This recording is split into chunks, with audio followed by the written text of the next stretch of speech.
ማለዳ የመጣ ስታነቃኝ።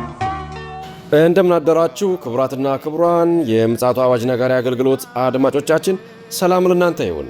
የማለዳ ቁርሳችንን አሁን ጀምረናል። አዘጋጅ እና አቅራቢ ፓስተር አለማየሁ ነሞ። መልካም ጊዜ ሆነላችሁ። ከሕይወት ምንጭ ውሃ ስታረካኝ። ሰላም ጤና ይስጥልን። እንደምን አደራችሁ። ይህ በምፅዓቱ አዋጅ ነጋሪ አገልግሎት እየተዘጋጀ የሚቀርብ የማለዳ ቁርስ ፕሮግራማችን ነው። ወደ ዛሬው የማለዳ ቁርስ ፕሮግራማችን ከማለታችን በፊት እግዚአብሔር አምላካችንን አብረን እናመስግንና ወደ ዛሬው የማለዳ ቁርስ ፕሮግራም እናልፋለን። የዘላለም አምላክ በዘላለም ዙፋን ላይ ያለ የተፈራህና የተከበርክ አምላካችንና አባታችን እግዚአብሔር ሆይ በጌታ በኢየሱስ ክርስቶስ ስም ስለዚህ ማለዳ እናመሰግንሃለን። ስለሰጠን ጸጋ፣ ስለሰጠን ምሕረት፣ ስለተደረገልን በጎነትና መልካምነት ሁሉ በኢየሱስ ክርስቶስ ስም እናመሰግንሃለን። በደምህ አጥበህ ቀድሰህ በቁስልህ ፈውሰን መርገማችንን በእንጨት ላይ ወስደህ በልጅ በኢየሱስ ክርስቶስ ለዘላለም ባርከህ በፊትህ እንድንሆን እድልን ስለሰጠን ክብር ምስጋና ለታላቁ ስም ይሁን። እነሆ ደግሞ ሕያው የሆነውን ቅዱስ የሆነውን ቃልህን ባርክልን። ይህንን ቃል አስተምረን በመንፈስህ እንድታግዘን ኃይል ብርታትና ቅን ጉልበት እንድትሆነን በኢየሱስ ስም እንጠይቃለን። ሁሉ ለስምህ ክብር ይሁን። ስለ ሁሉ ነገር ተመስገን። በኢየሱስ ክርስቶስ ጌታና ጻድቅ ስም አሜን። እንግዲህ እየተመለከትን ያለው አንደኛ ጴጥሮስ መልእክት ምዕራፍ 1 ነው። በትናንትናው ዕለት ቁጥር 23 ነው የተመለከትነው። እንግዲህ ቁጥር 23 ላይ ዳግመኛ የተወለድነው ከሚጠፋ ዘር እንዳይደለ ተመልክተናል።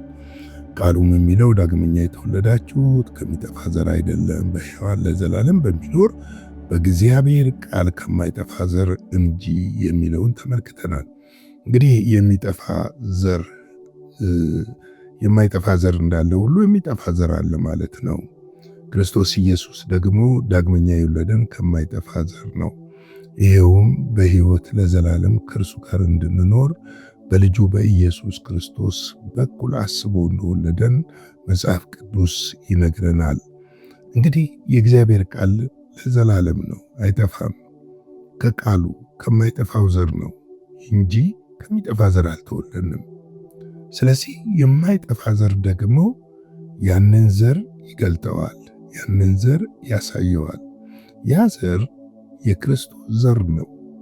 ያ ዘር በውስጣችን ያለው የመንፈስ ቅዱስ ዘር ነው። የዛ ዘር ምን ሆነናል? ተካፋዮች ሆነናል፣ ተወልደናል፣ በመንፈስ ተወልደናል።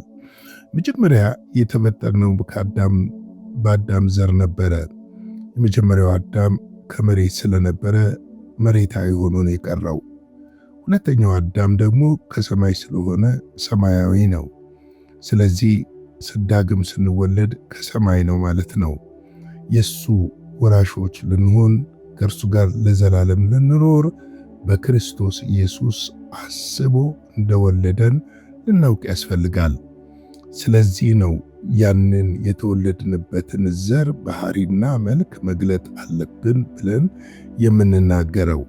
ያንን የምናደርግበት ዋና ምክንያት የመዳናችን የመጠራታችን ዳግም በእግዚአብሔር መንፈስ በልጁ በኢየሱስ ክርስቶስ የመወለዳችን ምስጢር ከጨለማ ወደ ብርሃን ያመለጥንበት የተጠራንበት ምስጢር የልጁን የኢየሱስ ክርስቶስን መልክ በምድር ላይ ለመግለጥ እንድንችል እንደሆነ ልናውቅ ያስፈልጋል። እንግዲህ ዛሬ ቁጥር 24ና 25ን እንመለከታለን።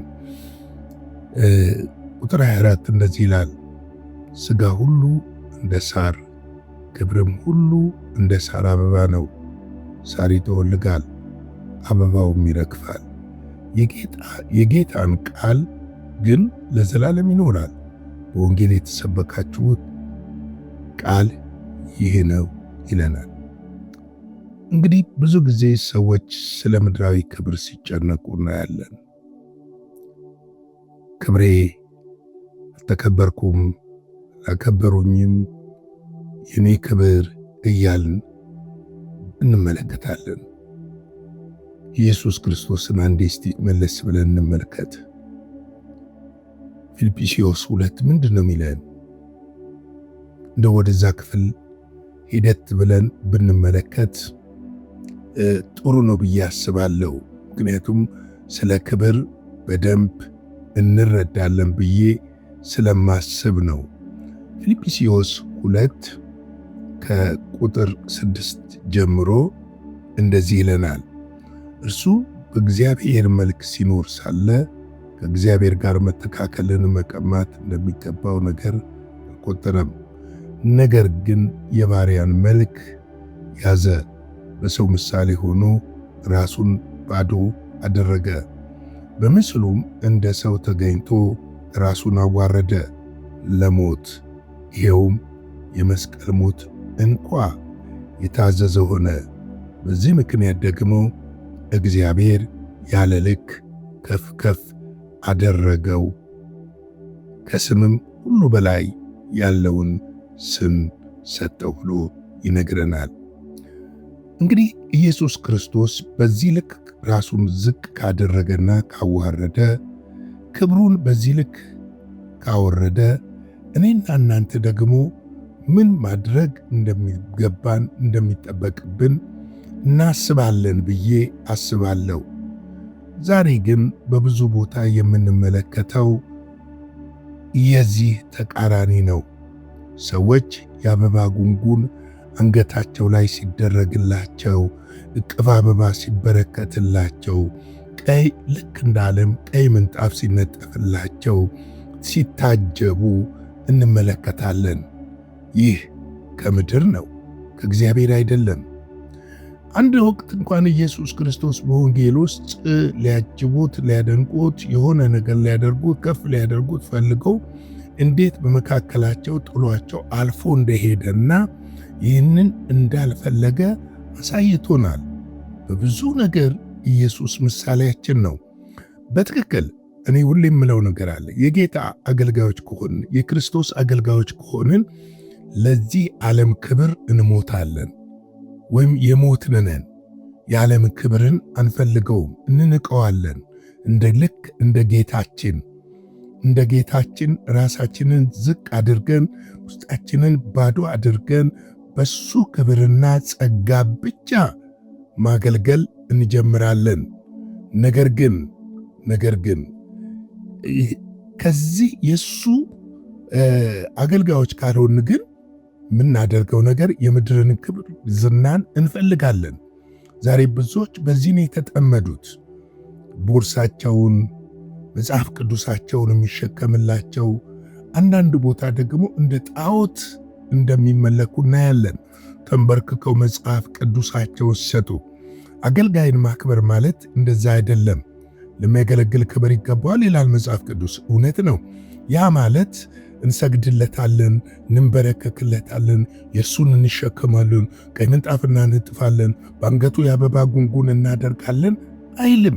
ሐዋርያት ሥራ ውስጥ እኮ ያን ሽባ ሰውዬ ተፈውሶ መልአክ አምላክ ተገለጠ ብለው እኮ ለነ ጴጥሮስ ለነ ጳውሎስ የአበባ ጉንጉን ሊያረጉላቸው በሮጡ ጊዜ እኮ ይህ ለእኛ አይገባም ብለው ልብሳቸውን እንደቀደዱ መጽሐፍ ቅዱስ ያስተምረናል።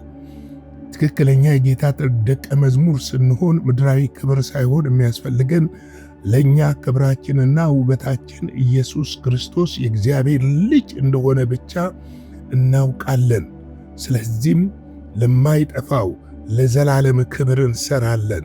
ለማይጠፋው በአብ ቀኝ በዛን ሰዓት ለሚሰጠን አክሊልና ሽልማት እንሰራለን። ነገር ግን ብዙዎች በምድር ያንን አይደለም የሚፈልጉት። የተቀባ የተለቀለቀ ሐዋርያ፣ ነቢይ፣ እንትና የእግዚአብሔር ሰው፣ ታላቅ ሰው፣ ክቡር ሰው መባልን ይፈልጋሉ። ይህ ይጠቅማል ብዬ አላስብም።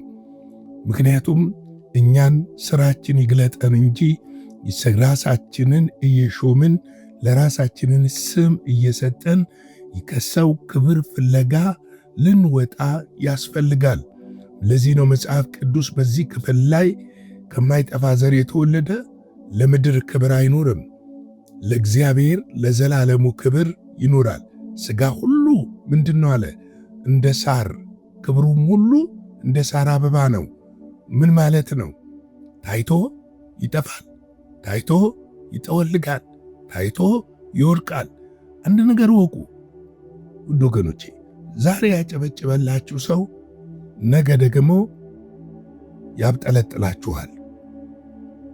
ዛሬ እንደ ባንዲራ ላይ የሰቀላችሁ ሰው ነገ ደግሞ አውርዶ ከእግራችሁ በታች ይጥላችኋል። እግዚአብሔር ሲያከብር ግን እንደዛ አይደለም። እግዚአብሔር ሲያከብር ለዘላለም ነው የሚያከብረው። ለዘላለም እግዚአብሔር ከፍ ሲያደርግ ማንም ሊያዋርድ አይችልም። ነገር ግን በምድር ደግሞ እሱን እየመሰልን የእሱን ሕይወት ተካፋዮች እንደመሆናችን መጠን የእሱን ምሳሌ እየተከተልን እንደርሱ እንድናገለግል ያስፈልጋል። ለሚረግፍ ክብር፣ ለሚጠፋ ክብር፣ ለሚጠፋ መብል፣ ለሚጠፋ ምግብ ልንሰራ አይደለም የተጠራ ነው። ለዘላለም ክብር ልንሰራ ተጠርተናል። ለዘላለሙ ክብር እግዚአብሔር አምላካችንን ከፍ ልናደርግና እርሱን ልናሳይ ተጠርተናል። ለዚህ ነው ቁጥር 25 ላይ የጌታ ቃል ግን ለዘላለም ይኖራል ይላል። አይጠፋም። የጌታ ቃል ለመቼ ይኖራል? ለዘላለም ይኖራል። የሚጠፋ ቃል አይደለም የተነገረን። የማይጠፋ ሕያው የሆነ ቅዱስ የሆነ የተባረከ ቃል ለዘላለም ይኖራል። ያ ቃል ለዘላለም ይኖራል። ለዘላለም የማይኖረው የምድር ክብር ነው፣ እንደ ሳር አበባ ነው፣ ይጠፋል። ልብ በሉ። አሁንም እደግመዋለሁ። ዛሬ የከበራችሁ የሚመስላችሁ እንደተዋረዳችሁ ወቁ። እግዚአብሔር ካላከበራችሁ ሰዎች ቢያጅቧችሁ፣ በአገር ሰራዊት እንኳን ብትታጀቡ ትርጉም አልባ ነው። ነገ ያ ያጀባችሁ ይረግማችኋል። እግዚአብሔር ሲያከብር ግን የጌታ ቃል ለዘላለም ስለሚኖር ለዘላለም ያከብራችኋል። ለዚህ ነው በወንጌል የተሰበካችሁት ቃል ይሄ ነው ይላል። በወንጌል የተሰበከነው እውነት ይሄ ነው። ይሄንን እውነት ይዘን ነው ልንጓዝ የሚገባው። ለዚህ እውነት ነው ልንኖር የሚገባው። ለዚህ እውነት ነው መፋለም የሚገባን። ሥጋ ምን ክብር አለው? አፈር እኮ ነው። በልብስ ብትሸልመው፣ በሽቶ ብታጥበው፣ በወርቅ ብታንቆጣቁጠው ሥጋ ከመቃብር አያልፍም። የሥጋ ፍጻሜው መቃብር ነው። በውስጣችን ግን ያለው አዲሱ ሰው ለዘላለም በክብር ከእግዚአብሔር ጋር ይኖራል። እንግዲህ የዛሬ የማለዳ ቁርሴን በዚህ ልክታ። ላይክ፣ ሼር፣ ሰብስክራይብ ማድረግ አይረሳ። ለብዙዎች ይህን መልእክት በማጋራት አብራችሁን አገልግሉ በማለት በእግዚአብሔር ትሕትና ጠይቃለሁ። አጭር ጸሎትን ጸልይና እንጨርስ። የዘላለም አምላክ እግዚአብሔር ሆይ ስለዚህ ማለዳ ስለ ምሕረትህ፣ ስለ ቸርነትህና ስለ በጎነት ሁሉ እናመሰግንሃለን። ክብር ከዘላለም እስከ ዘላለም ለታላቁ ስምህ ይሁን። ስለ ሁሉ ነገር ክብር ላንተ ይሁን። ይህን ማለዳ ስለሰጠን፣ ስላስተማርከን፣ ስለ ሕያውና ቅዱስ ቃልህ እናከብርሃለን፣ እናመሰግንሃለን። እነሆ ደግሞ በምድር ላይ ባለን ጊዜና ዕድሜ ዘመን ሁሉ አንተን አስከብረን ማለፍ እንድንችል ጸጋህ በነገር ሁሉ እንዲረዳን በኢየሱስ ስም እጠይቅሃለሁ።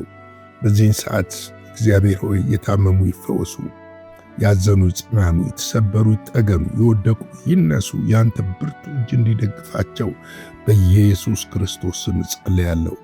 አሁንም ደግሜ ላለው ቃልህ በሕይወታችን ይሥራ። ሁሉ ለስምህ ክብር ይሁን። ስለ ሁሉ ነገር ተመስገን። በደምህ ጠበን፣ ከክፉ ሁሉ ጠብቀን። በልጅህ በኢየሱስ ክርስቶስ ስም አሜን።